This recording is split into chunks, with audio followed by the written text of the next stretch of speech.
yang tertipu daya. Guru ahli maksiat daripada kalangan orang yang beriman, orang Islam masih ada iman lagi, tetapi dalam sama dengan maksiat. Dengan kata mereka di mana berada dalam maksiat itu, mereka berkata sesungguhnya Allah Maha Pemurah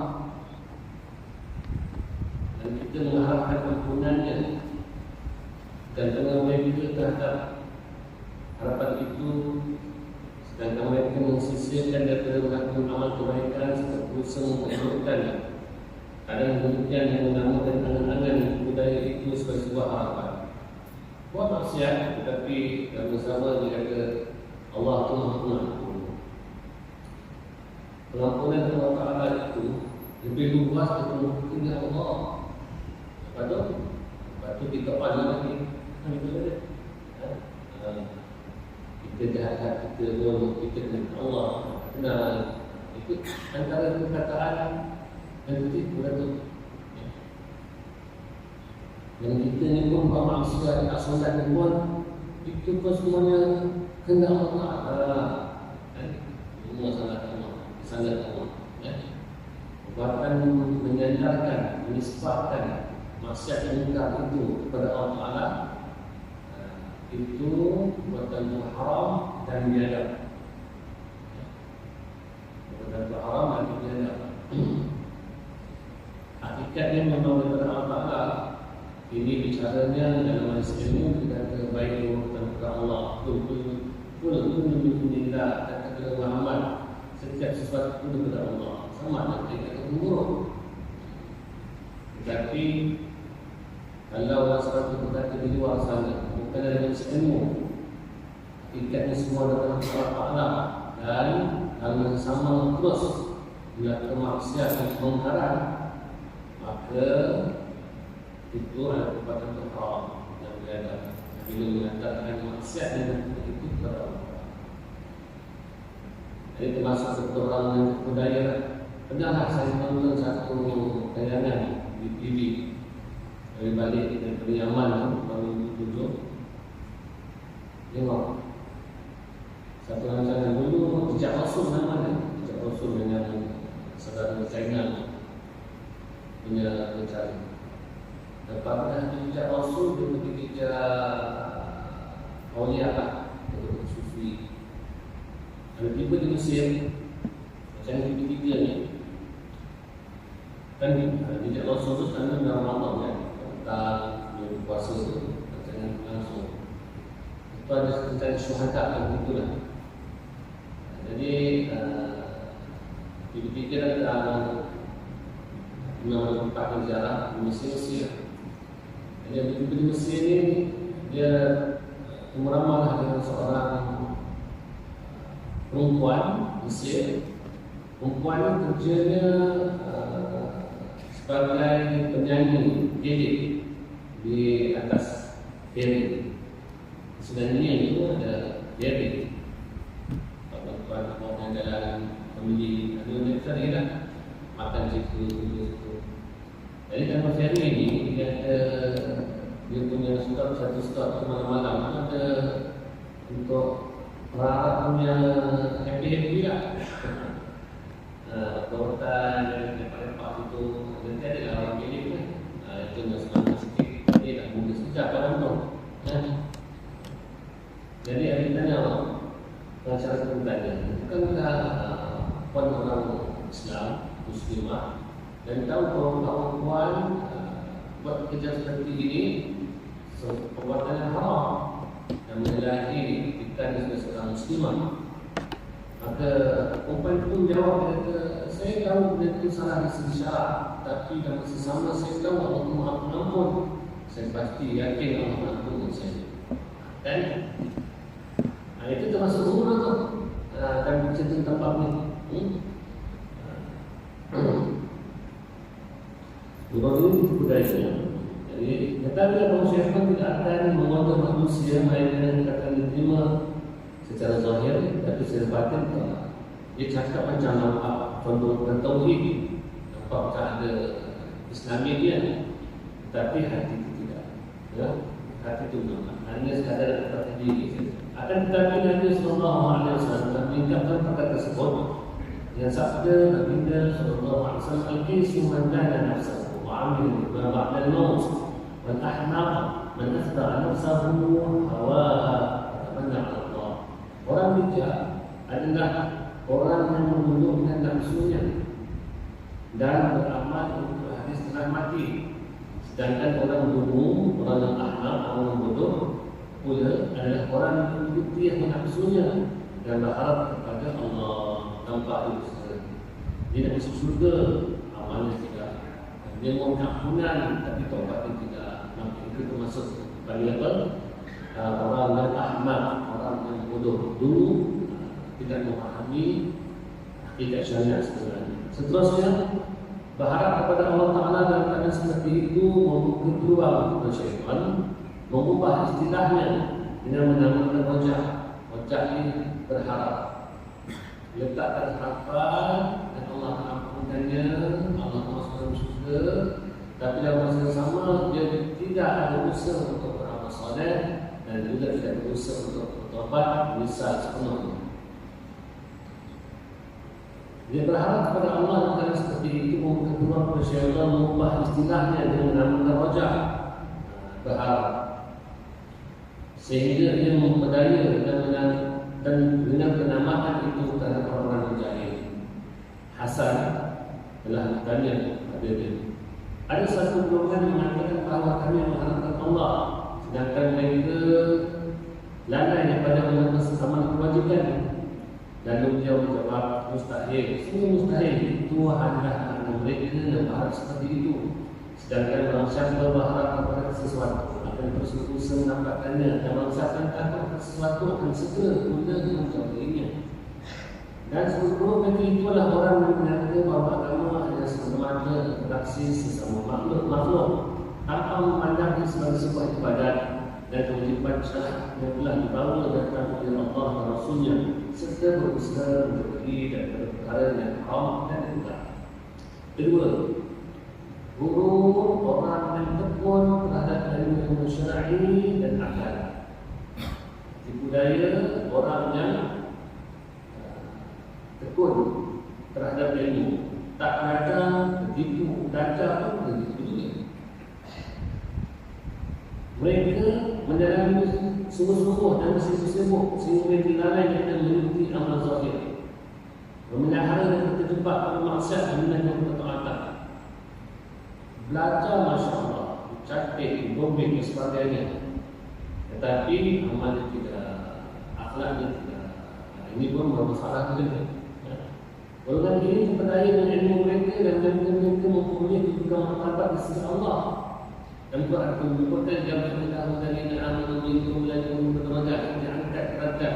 Mereka yang diangkat derajat, mereka yang beriman dan mereka yang memberikan ilmu pengetahuan dengan beberapa derajat. Terpukul dan ada diri. Akhirnya mereka pun sebab dengan ilmu yang mereka pelajari. Tetapi segi akhlak, segi amal tak ada. Jika tidak perlu pada amal, sedangkan mereka lupa bahawa sebenarnya ilmu itu tidak diperlukan, melainkan dengan amal. Kita ada kereta, apa makna tersakai bawa kendaraan kita tak tegak, apa makna ada kereta? Lebih ada kereta daripada bayar kekurangan loan dulu habis duit itu. Kereta tak tegak, apa manfaat kereta? Tak ada manfaat. Kereta itu nampak manfaatnya setelah dia dibawa. Habis itu juga ilmu, apa manfaat ilmu kalau tidak diamalkan? Jadi ilmu itu nampak bahawanya itu ada pada amal. Jadi orang jahil tak ada ilmu, tak beramal. Orang berilmu ada ilmu, tak beramal. Sama tidak? Sama. Jahil tak beramal sebab tak ada ilmu. Si alim pula ada ilmu, tak beramal. Jadi sama-sama tak beramal. Apa bezanya? Orang ada kerja, simpan kerja dia. Dan orang ada kerja, tak ada kerja. Sama lah macam ada kerja juga orang kerja. Jadi golongan ini Terpedaya ilmu mereka dan mereka memperoleh kedudukan martabat di sisi Allah, sedangkan mereka lupa bahawa segala ilmu itu tidak diperlukan melainkan hanya kerana untuk beramal. Jika tak perlu kepada amal, tidak ilmu itu mempunyai nilai kepada orang yang tidak mengamalkannya. Firman Allah Ta'ala, masalan ladzi ya'budu Tawrat summa yahmiluha kama himar yahmilu asfar. Daripada kitab tu ayat itu balik sikit. Masalan ladzi ya'budu Tawrat summa yahmiluha kama himar yahmilu asfar. Asfar tadi al-himar yahmilu asfar. Itu sebagainya. Ya, asfar itu selepas yahmilu. Perumpamaan orang-orang yang diberi tugas membawa Taurat, kemudian mereka tidak membawanya, tidak mengamalkannya. Ada seperti keledai yang membawa kitab-kitab yang tebal. Bawa keledai bawa kitab. Dia baca, dia ramal. Itu perumpamaan orang yang menanggung ilmu berdiri di dalam dadanya, tapi tidak beramal dari ilmunya. Diumpamakan seperti keledai bawa kitab. Antara golongan dan jenis Syiah, orang yang hanya sibuk dalam ilmu hadis, tekun dalam ilmu hadis, menghafal perawi-perawinya dan mengumpulkan riwayat-riwayatnya sahaja, tidak dan lain. Sibuk menghafal hadis, sibuk kaji hadis, sibuk mengumpulkan riwayat-riwayatnya sahaja. Di samping dia meninggalkan pengamalan hadis tersebut, malah dia berani mencaci kepada para ulama dan ahlinya daripada ahli hadis, para fuqaha dan selainnya. Dia cukup kata hadis, hafal hadis, kumpulkan riwayat-riwayat, lepas itu amal pada hadis pun tidak. Malah terus mengatakan apa tak berkenan pada hati perpemikirannya tak selari, mereka terus mudah menggunakan media untuk mengati mana-mana orang. Zaman kita ada, zaman kita ada sekarang ni. Orang awam tu kalau tanya soalan, Ustaz, hadis sahih ke tidak? Bermakna seorang itu pun tak nampak awam jahil tentang hadis. Hadis ini secara kasarnya terbagi pada tiga: hadis sahih, hadis hasan, dan hadis dhaif. Hadis sahih, hadis hasan, dan hadis dhaif. Hadis yang kita pakai untuk membuat hukum dengan hukum kedua, hasan dan sahih dan hasan.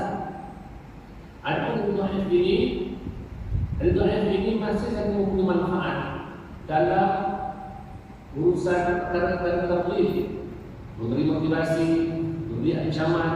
Kalau memberi motivasi tabligh ni, kelebihan sebagai jemaah betul-betul ada. Apalagi puasa pada hari Senin dan Khamis, puasa pada bulan Rajab, puasa pada bulan Syaban. Tentang ancaman pula kalau seandainya tidak bersuci, sunat kita sebelum solat bersuci. Tapi Nabi bersabda, kalau tak jadi berat umatmu, maka akan perintah mereka yang bersuci sejak dari solat. Kalau mana satu tegasan bahawa kita penting dia suci. Kenapa saja tentang riwayat hidup menjadi contoh tauladan, tentang doa-doa, wirid, zikir, walaupun status hadis itu dhaif, itu boleh saja amal, tak masalah. Kata Imam Nawawi, hendaklah kamu beramal kepada hadis dhaif itu walaupun sekali dalam seminggu.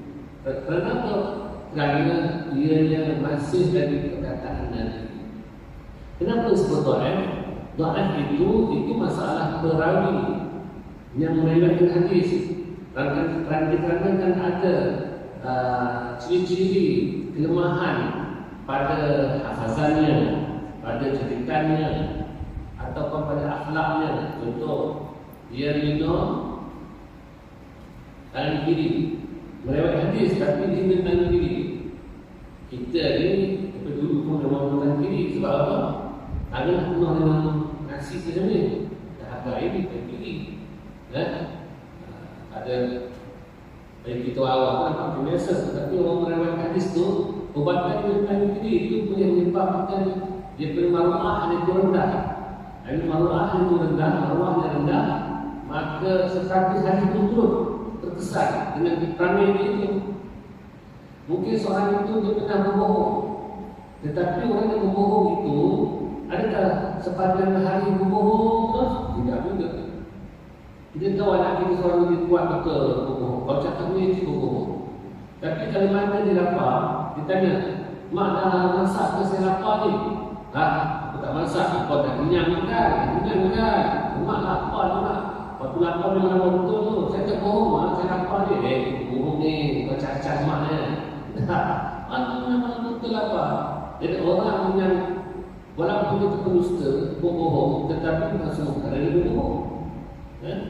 Jadi dikarenakan ada ciri-ciri watak yang berbohong, maka orang yang nampul dan tersemat dalam susunan periwayatan itu, maka hadis itu ditulis sebab sifat-sifat orang itu, sebab ada pernah berbohong. Tetapi bukan semua orang berbohong itu terus berbohong dan berbeda. Mungkin dalam satu masa yang lain dia bercakap benar. Maka kerana ciri berbohong, berdusta, maka status hadis itu jadi dhaif. Jadi kedua dan dhaif dan hadis itu, lemah hadis itu dikarenakan akhlak dan periwayat itu. Tetapi kalaulah dia seorang yang berbohong, tetapi dia mengingatkan dia kuat, tapi hadis yang disebutkan ini tidak berbohong betul, disokong pada hadis lain, maka tidaklah dikatakan ini bukan hadis. Ya? Jadi hadis sebut dari dhaif, dia masih hadis tentang perkara yang menggalakkan kita beramal, ancaman untuk membuat sesuatu perkara berkaitan dengan akhlak riwayat itu, memberi contoh. Tentang berkaitan doa, zikir diri, baca ini, dapat ini, antaranya dengan demikian terserah masalah yang akan itu sentuh secara tentang hadis ini. Jadi kadang-kadang orang yang kuat sangat, terlampau kuat sangat, nak mengatakan dia menghafal atau mengetahui hadis sahih, sampaikan dia tanpa selisih, mengatakan hadis ini dhaif, hadis ini palsu, imam ini tak kuat ucapnya dan berbagai-bagai tanpa ada adab. Sedangkan orang dulu jaga adab belajar, Masya Allah, tidak kita memegang kitab, mereka akan berwudu. Bahkan wudu penyakit wudu lagi, bawa pegang kitab. Seorang ulama malam dia sakit perut, bangun malam dia baca kitab. Itu memang ciri-cirinya amal solehnya para ulama. Bangun malam semayang sekali 2 rakaat, tak kira semayang sudah wudu ke, semayang sudah taubat ke, semayang sudah hajar ke, selebihnya pegang pena. Ini tahajud para ulama. Pegang pena, tulis kitab, mengkaji tesis dan sebagainya. Maka itu jihad ilmu. Tadi kita orang awam, macam mana nak kalau kita baca kitab pun tak pandai. Macam mana nak fikirkan otak dan gerak, fikirkan hadis Quran.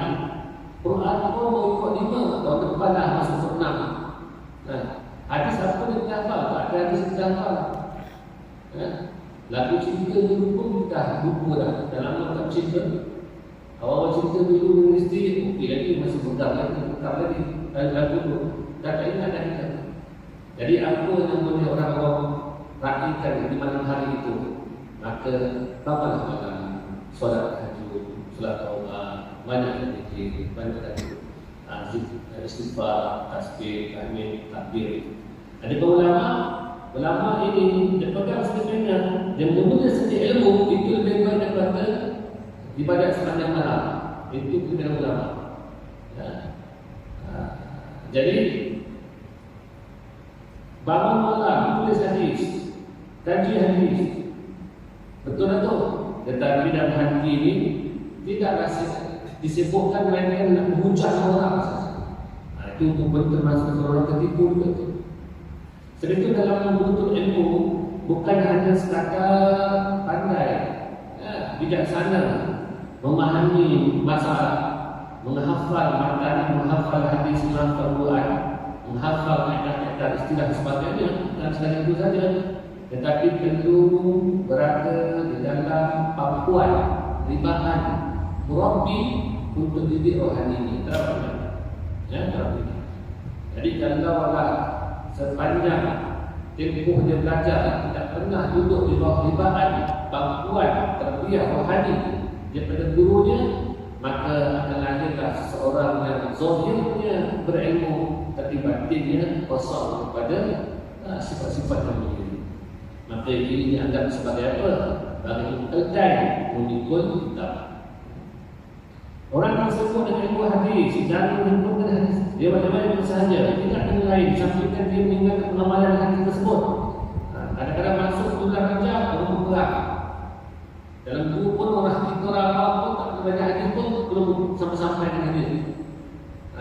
Dia kata dia ini tuan ini pula kita balas pula. Kata puasa jangan, nak puasa. Hadis tuan yang disebarkan. Apa salah tuan yang disebarkan tak masalah. Kalau puasa yang disebarkan. Jadi padahal dua-dua dari hadis.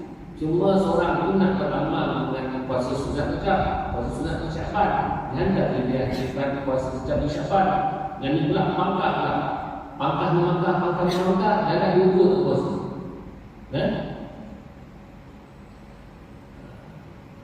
Malah dia berani mencaci para ulama hadis, pada para ulama dan ahli hadis, para fuqaha dan sebagainya. Kadang-kadang barulah guru dapat PhD, dapat kuliah SP itu.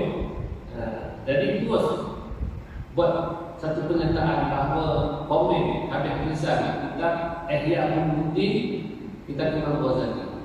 Dan itu di hadis ini kitab ini dalam perhatian saya hampir 40% dia hadisnya dhaif dan ada beberapa yang palsu. Masya-Allah. Itu hebat orang sekarang ni. Padahal berapa banyak hadis dihafal. Tak, semuanya dalam tempoh saja. Ingat hafal hadis. Ada orang hafal buku hadis tak?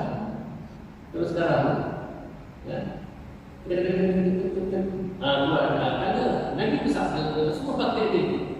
Dulu sahabat-sahabat, para tabi'in, para sahabat, dia punya kata di sini memorinya. Tapi saya tutup keluar hadis. Orang yang bergelar hadis menghafal dan menghafal 50,000 hadis, 50,000 hadis baru hadis itu menghafal dia, belum berbuat itu pun hafal saja. Orang yang menghafal hadis 100,000 hadis dipanggil al-hafiz. 100,000 hadis. Orang yang menghafal 400, 500,000 hadis baru bilang hujjah. Ada kaum Imam Syafi'i yang sekerja dengan dia itu menghafal hadis tak terbatas. Itu Imam Syafi'i. Imam Syafi'i itu waktu kecil dia belajar dengan Imam Malik. Dia miskin. Ada dia belajar dengan Imam Malik. Dia buat tarik ini. Elio Imam Malik kata, buat apa media ni? Dia buat. Dia mencatat hadis yang Imam Malik baca. Antara itu dia. Tahulah dia memang fakir, ada apa Imam Syafi'i. Jadi akhirnya diberikan peluang untuk belajar untuk belajar. Maka kitab besar Muwatta Imam Malik 5,000 hadis. Dan kitab Muwatta 5,000 hadis, semuanya hadis sahih. Maka Imam Syafi'i menghafal dalam masa singkat. Cara dia begini, dia buka ini atas ke bawah tengok, atas ke bawah tengok, atas bawah, atas bawah, atas bawah. Sekian jelas. Sering. Itu je lah. Khatam satu kitab. Kita cuba buat seren tutup terus dengan diri tutup terus. Nah, itu macam ini kekuatan yang luar biasa. Namanya kita tak mampu kita ni apa hal terpaksa buka Google juga lah. Boleh kepala hadis tu ingatlah sikit. Tekan tengok hadis tu, ini hadisnya. Sekarang nak mampu lah manusia. Jadi untuk menampung kekurangan kemanusia itulah maka Allah ciptakan teknologi moden ini untuk membantu kita jaga agama. Dulu orang jaga agama menghafal kitab terus. Imam Bukhari itu Masya Allah. Satu ketika ada orang dengar ada seorang orang muda menghafal banyak hadis, maka mereka pun ada dah macam ulama hadis pun macam ya ke, cuba ke test semua. Dan ulama ni kumpul lah sesama mereka, kumpul. Mari kita panggil orang muda dengan Imam Bukhari ini untuk dia test dia macam mana, tahu tak tahu. Betul dia tengok hadis. Maka dia kumpul ulama-ulama hadis yang hebat yang besar ni, Imam Bukhari. Kami nak tahu kamu benar kamu ada banyak menghafal hadis. Tapi Imam Bukhari hari ini minta maaf, saya bukan ahli hadis. Saya banyak tak tahu. Saya sedang mencari lagi masih belajar. Saya bukan orang ahli ni. Tak perlu betul-betul nak juga saya ni bukan orang. Tak apalah, kali memang nak tahu dia begini. Dengar, seorang ulama pun baca hadis. Ulama kedua baca hadis. Ulama kedua baca hadis. Setelah semua ulama baca hadis, apa komen kamu tentang hadis? Tadi Imam Bukhari minta maaf, saya dah kata saya bukan ahli hadis. Saya tak pandai. Cuma saya nak beritahu bahawa yang pertama tentang hadisnya sebenarnya dia pun sebut satu-satu riwayatnya. Hukum-hukuman yang ulama-ulama hadis ni dia telah tuan pelanggankan nama-nama riwayat. Nak test tahu tak tahu Imam Bukhari ini. Maka Imam Bukhari sepatutnya riwayat yang ke-6 tadi letaknya kedua, yang ketiga itu letaknya nombor 9 itu sebenarnya disusun begitu terus. Baru memang betul-betul kemampuan hafalan itu mantap. Imam Bukhari adalah ulama hadis yang mana memperkenalkan syarat hadis sahih itu amat ketat sekali. Sampai pada satu ketika dia mendengar orang ada kumpulan hadis di hujung kampung sana, maka dia pun mencari, merantau, cari syarat yang dikatakan di hadis Nabi. Amat gemar dia, dengan hadis Nabi dia akan diambil, minta diriwayatkan dan dia akan menghafal tersebut. Tetapi pada satu ketika waktu tiba-tiba tempat orang yang akan menyimpan hadis itu, ada menyimpan hadis Nabi, dia memanggil keldai dengan tangannya ada bakul dan dia acak-acak saja.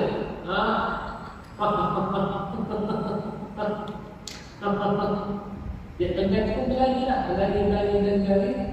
Tadi nakkan makanlah kan itu muka dijilat dalam batu tersebut, dalam bakul tersebut. Sampai saya pun tangkap tambah. Rupanya dia acak dia. Tapi Imam Bukhari pun berkata setelah nampak pemuda tadi, orang tadi dia menipu binatang dengan umpankan baldi tadi, bakul tadi, dia kata aku tidak akan meriwayatkan hadis daripada orang akan menipu haiwan. Jadi kita akan ketat dalam satu Imam Bukhari ini. Kita ni berapa banyak kawan kita tipu juga, kita tipu orang. Kena pula ada apa tu yang budaya orang barat ni. Hari itu saya tak tahu semua. Yang beri hadiah, kotak yang besar, dalamnya terceput dia. Apa tu nama tu? Dia menunda orang makan. Tak boleh dengan Singapura. Itu beri hadiah macam ni semua tu beri hadiah, kita buka hadiah. Tapi yang dapat lah kotak mancis pun tak ada. main-main kita.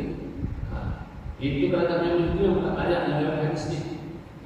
Ini kita pula kata ulama hadis, tetapi dalam hidup gaduh tak sesudah. Salah orang sana, salah orang sini, dia tuan yang masuk neraka, ini bid'ah Nabi tak buat macam-macam. Tiba musim Rajab, gaduh tentang buat puasa. Musim Sya'ban, gaduh tentang buat puasa. Dan Muharram pula gaduh tentang buat puasa. Gaduh pula tentang hukum Asyura. Siapa buat Asyura Nabi tak buat amalan yang benar demikian. Betul, setiap amalan yang tidak Nabi buat itu, maka neraka lah tempatnya. Masuk neraka. Kita kan di sini makan buat Asyura, bukan masuk neraka, tapi masuk mulut. Bukan Asyura, masuk mulut lah, masuk neraka. Itulah, masuk mulut. Itulah berlakunya kelemahan dan kekurangan pada orang yang baca hadis. Hanya sibuk menghafal hadis dan sibuk menjaga riwayat, tetapi lupa tentang beramal. B. Orang yang sibuk dengan ilmu halal dan haram, iaitu ilmu yang dinamakan fiqh. Mereka membuat tipu ihlah dengan menolak sebahagian dari dalil Al-Quran dan Sunnah, mempertahankan hak-hak dan memerintahkan cara-cara dan alasan syarak, sehingga ahli maksiat berani melakukan dosa mereka itu. Tuan-tuan pernah dengar tak orang, saya mengajarkan ada yang bertanya tu, bertanya atas bertanya dia kata, boleh tak sembahyang jamaah ketika mana ada kenduri? Paling guru buat solat sama. Ada orang tanya tak boleh tak Ustaz? Tuan-tuan rasa macam mana boleh tak? Apakah alasan hujah yang membolehkan untuk sembahyang jamaah? Orang sebab pertama datang, waktu pertama datang macam mana pun, ayah pengantin itu sempat tak pergi makan? Sempat pula. Kalau sakit perut, nak dikencing, sempat tak pergi? Sempat pula. Tetapi kenapa tak sempat sembahyang? Dia berjamaah pula. Jamaah takhir nanti. Zuhur tak buat, nanti asar nanti 6.30 nanti dah selesai semua, sudah malam dah balik semua, dah bertapau semua balik, buat sembahyang. Alasan tak kuat tu. Apa alasan? Darurah apa? Tadi nampak beli makan, tambah waktu kemudian. Takkan sembahyang apa boleh sangat sembahyang. Kayak sekarang kita kan dah ada adik-adik. Zaman sekarang pula baju pun apa? Selondong. Sama hijau-hijau, biru-biru terus, merah-merah, pink-pink semua. Jadi lebih-lebih je lah. Ayah pengantin dengan adik-adik dia, pakcik-makcik tu sama-sama lah sama tetamu. Orang salah perut pun insyaAllah nampak baju sama nanti, ya? Tak sanggup dengan ayah pengantin, dengan pak saudara pengantin tu. Semua masuk pengantin dia masuk kecil dia terus. Pulang lah, tak pengantin ni orang tu tak punya dia kan? Tapi pulang ke 10 dalam kecil dari ini. Jadi memudahkan hukum kan? Memudahkan hukum. Itu juga salah memahami tentang hadis Nabi. Kan ada, memang ada hadis menceritakan Nabi tentang sembahyang jamaah hujan.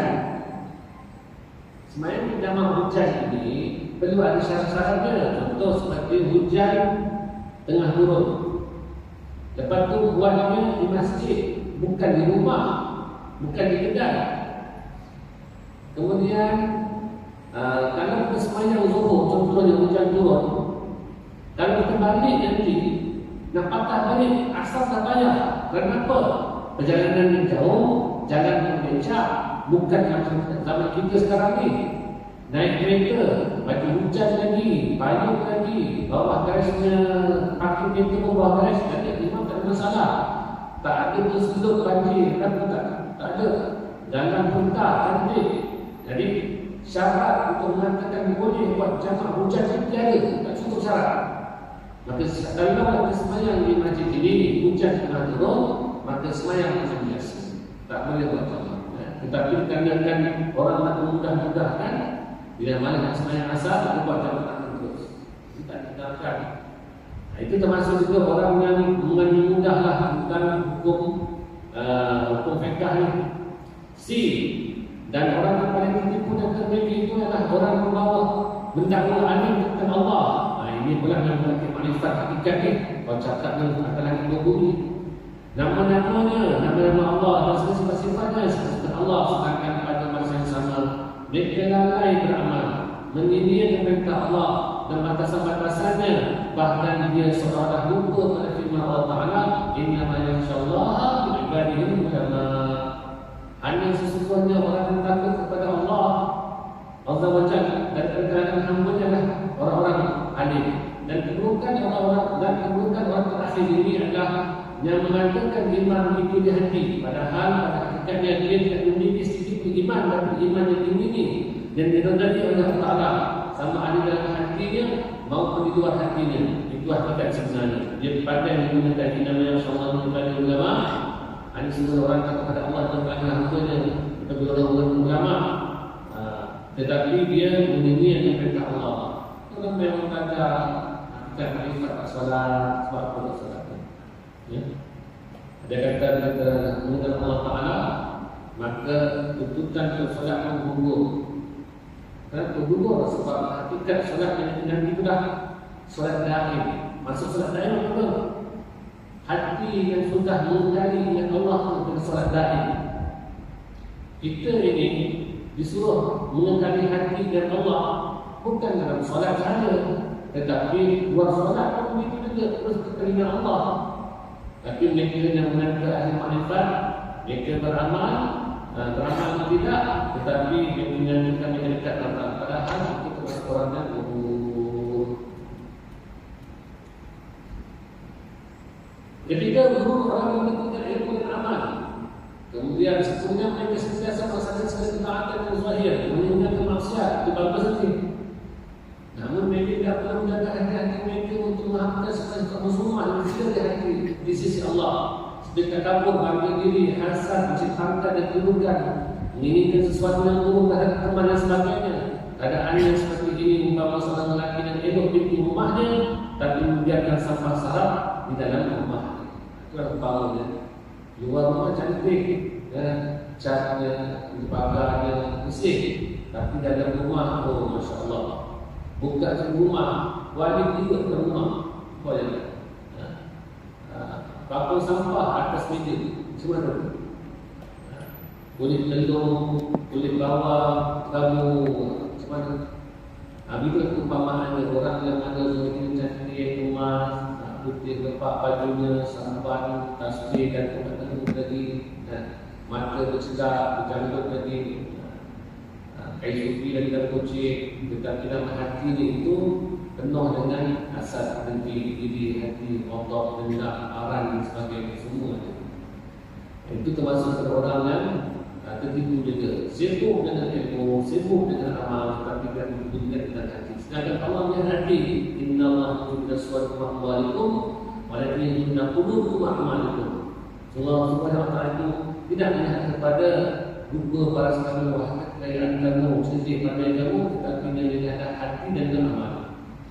Dan orang yang paling terpercaya dan berada mereka adalah orang yang mengetahui keburukan akhlak itu. Tahu dirinya ada riya, ada ujub, ada barang. Namun mereka telah ujub dengan diri mereka sendiri. Yang mana mereka menyangka mereka lepas daripada akhlak rendah itu, dan merasa mereka lebih luhur di sisi Allah, sehingga mereka merasa tidak akan diuji dengan hal itu. Disangka mereka yang berada tasawuf dan beramal seperti orang tasawuf, ahli hadis, seperti sufi. Jadi mereka rasa mereka bebas untuk mengambil diri. Seseorang yang merasa baik, itulah yang tak baik. Kita beramal, amal baik, terasa kita baik, itulah yang tak baik. Bila merasa baik itu, itulah yang dikatakan wujud kazambun, rasa wujud diri itu satu dosa. Kenapa kita merasa diri kita? Sedangkan kita ini hakikat yang tiada. Kita ni asalnya tu ada tidak? Asalnya tiada, kemudian diadakan. Maka ada kita ini, wujud kita ini pada wujud ciptaan. bukan wujud hakiki. Wujud hakiki itu awalnya tiada kemuliaan, bersifat tidak, bersifat Allah Ta'ala. Ada pun wujud yang kita ini, ada wujud kita ini didahului dengan tiada. Kalau dah asal tiada, macam mana kita mengaku kita ni ada amal, ada khusyuk, ada makrifat? Tak malu kan kita bermakrifat kepada Allah Ta'ala, kita mengenal Allah Ta'ala. Ahli makrifat tidak pernah merasa dirinya mengenal Allah, melainkan dia rasa dirinya Allah memperkenalkan dirinya kepada hamba, bukan kita dengan Allah. Di situlah berlaku sisi khafi dan tasdaq. InsyaAllah selepas kita khatam kitab ini, kita akan saya dah ada nota, nanti saya akan kopi, minta jadi kopi kan. Kerana saya dah ada 24 APK Shah Ibu pejabat kontijen di Shah Alam, 4 orang di situ, dan juga di Sulawesi Baiduri di Perdana Membangun ini, bicarakan tentang penghayatan tauhid di dalam solat dan kehidupan. Macam mana kita solat dan menghayati tauhid itu, bagaimana tauhid itu diterapkan dalam kehidupan kita. Hakikatnya kita inilah cermin fungsi kita tentang Allah. Jangan sampai kita merasa kita wujud di depan hakikat wujud. Jangan sampai kita beramal terasa wujudnya diri di depan wujud dan hakiki, wujud Allah. Kalau siapa beramal merasa wujudnya di samping wujud hakiki, maka itulah yang syirik khafi.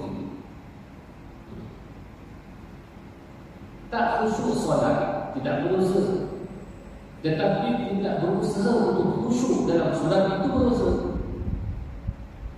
Kerana apa? Kerana orang yang tidak mau berusaha untuk khusyuk itu tandanya dia rela untuk solat dalam kelalaian. Dan ketika lain, dia rela dan bersedia untuk melupakan Allah. Bila solatnya bersedia rela melupakan Allah, bermakna dia akan sibuk melihat dirinya beramal. Bila dia lihat diri beramal, ini dikatakan dosa, wujud bukan zampun. Rasa wujud diri itu satu dosa. Maka 45 tahun, 50 tahun kita beramal, rasa independen, kita dah beramal. Setiap kali beramal, sekali itulah kita mencipta syirik khafi. Dan sekali kita mencipta syirik khafi, disitulah dosa. Kita nampak orang manusia kembali makan dalam, Allah. Nampak orang minum arak, kembali makan dalam, Allah. Dulu tak solat, tutup aurat, sekarang tutup aurat, tak solat, Allah. Ada pun kita bila bertobat. Itu yang kita takut. Siapakah yang akan mati dalam keadaan suul khatimah, mati dalam keadaan yang baik? Orang yang mati dalam keadaan berdosa, maksiat zahir. Tuan punya diri tahu bersalah. Sebab itu orang minum arak suruh-suruh. Orang bisa kata suruh-suruh, orang maksiat suruh-suruh, datang tak puasa, jangan minta tegak. Sebab apa? Dia tahu perbuatan itu salah. Maka harapan untuk bertaubat cerah sebab tahu bersalah. Ada pun kita ini beramal soleh. Kita rasa kita soleh, isteri kita nampak kita soleh, masyarakat nampak kita soleh, anak-anak nampak kita soleh. Semua orang tahu kita soleh. Tetapi rasa soleh itulah yang tak soleh. Rasa baik itulah yang tak baik. Kerana apa? Orang yang rasa diri baik, itulah iblis. Bukan yang bisa buat seberapa. Ana khairun minhu. Aku lebih baik daripada dia. Daripada siapa? Daripada Adam. Perkataan itu termaktub sampai sekarang bukan kata pada lagi. Ana khairun minhu. Aku lebih baik daripada dia. Ada kita merasa kita terbaik dengan sesama kita, rasa kita lebih baik dan bentuk amalan dan pentadbiran dan kekuasaan dan sebagainya. Maka rupanya kita sedang memegang patung ciptaan diri kita sendiri dalam melihat 42 tahun, 50 tahun, 60 tahun dan diberilah berhala yang telah kita cipta, imajinasikan dalam pemikiran kita. Dan itulah kesemua sama. Tapi itu dapat syirik kafir. InsyaAllah bersama pada minggu depan. Dan keempat, guru orang yang menekuni bidang ini.